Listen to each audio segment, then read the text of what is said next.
bands.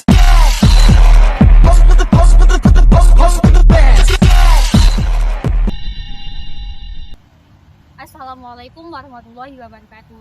Halo teman-teman, di sini aku dan dia mau ngobrolin topik yang sering kita dengar.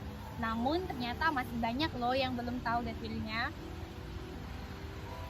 Hai teman-teman, di sini kami akan membahas tentang keuangan syariah. Nah, aku mau nanya nih sama Putri, apa sih keuangan syariah itu menurutmu?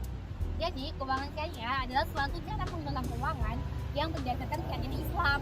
Nah, dia tuh harus bebas dorot, kita dan juga maizid. Intinya tuh bukan hanya mencari keuntungan, tapi juga mencari keadilan dan keridhaan Allah Subhanahu wa taala. Oke, terima kasih Putri. Apa bedanya sistem konvensional yang biasa kita gunakan? Nah, kalau di konvensional itu fokus utamanya nih cuma di profit. Jadi dia tuh cuma mencari keuntungan saja. Jadi kalau mencari itu bukan hanya mencari profit, tapi juga ada yang namanya nilai sosial.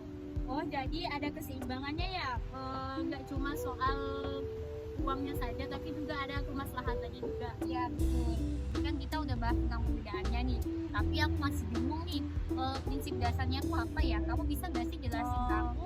Oke, prinsip utamanya itu ada di akad. Misalnya nih, ada akad murabahah. Akad murabahah itu kerjasama antara pemilik modal dan pengelola usaha.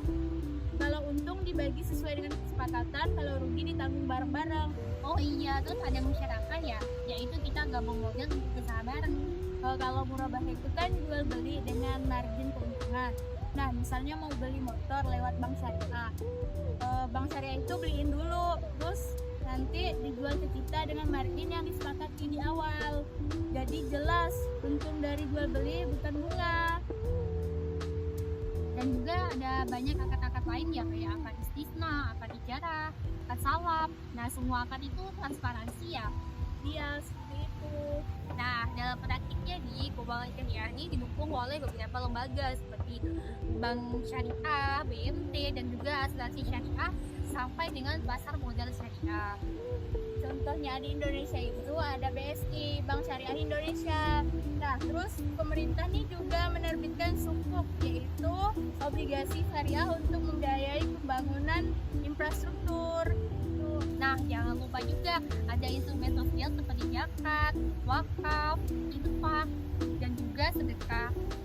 Nah, itu bukan cuma tentang urusan bisnis, tapi juga pemberdayaan umat. Nah, jadi teman-teman tahu nggak sih apa itu fungsi dan tujuannya? Nah, fungsinya itu sendiri, yang pertama itu sebagai penghimpun dana. Yang kedua, menyalurkan pembiayaan.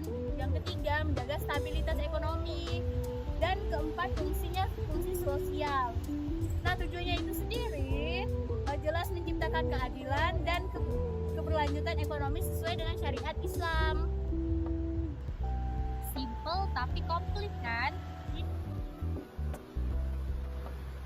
Nah, kalau dikaitkan dengan relevansi saat ini, sistem ini penting. Kenapa? Karena tahan dengan krisis. Contohnya nih, pada tahun 2008, saat banyak bank konvensional jatuh, bank syariah tetap stabil. Nah, ini tuh benar banget, karena bahkan sekarang itu semakin banyak generasi muda yang milik produk syariah, seperti mulai dari KPR Syariah, Reksadana Syariah, sampai wallet yang ada fitur-fitur syariahnya. Jadi lebih tenang, halal, dan tetap modern. Tapi tentu ada tantangannya, seperti generasi masyarakat masih rendah, masih banyak yang menganggap bahwa produk keuangan syariah ini sama saja dengan konvensional. Selain itu, inovasi produk juga harus terus berkembang. Kalau enggak, susah bersaing di era digitalisasi ini. Jadi lembaga keuangan syariah itu harus kreatif dan adiktif ya teman-teman. Nah, jadi kesimpulannya, sistem keuangan syariah itu bukan hanya alternatif, tapi juga kebutuhan. Isinya gabungan antara bisnis, sosial, dan juga spiritual.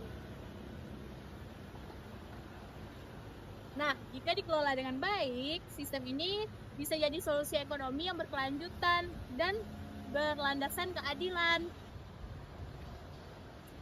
Sekian video dari kami. Mohon maaf apabila ada salah kata. Wassalamualaikum warahmatullahi wabarakatuh.